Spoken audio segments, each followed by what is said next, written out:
এয়া নতুন কাপোৰ আহি গ'ল, চাই ল'ব আপোনালোকে। মই খুলি দিছোঁ পেকিংটো, আপোনালোকে চাব আৰু যদি পচন্দ হয় তেনেহ'লে হোৱাটছআপ কৰিব।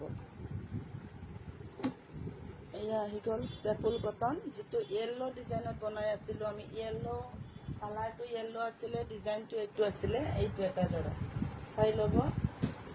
এইটো আহিল ষ্টেপুল কটনত, এইটো আহিল য়েল্লোত। এইখিনি কাপোৰ বহুত অৰ্ডাৰ আছিলে, সেইটো কাৰণে বস্তুখিনি আমি বনাই আছোঁ।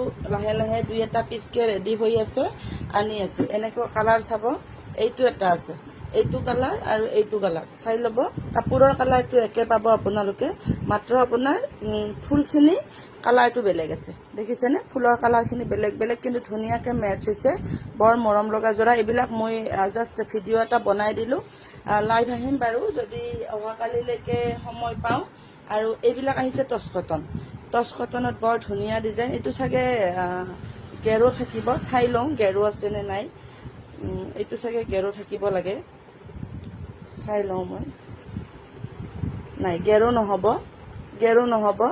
ধুনীয়া ডিজাইনত এটা কালাৰটো বহুত ধুনীয়া। ইয়াত মানে দিশটো মুগা আছে, বানীটো আপোনাৰ চাৰ্ট কালাৰ বোৱা আছে। এইটো এটা আছে ধুনীয়া, ছেম ডিজাইনত। এইটো মুগাত বনাইছে, ডিজাইনটো ছেম হ'ব। এইটো মুগাত বনাইছে।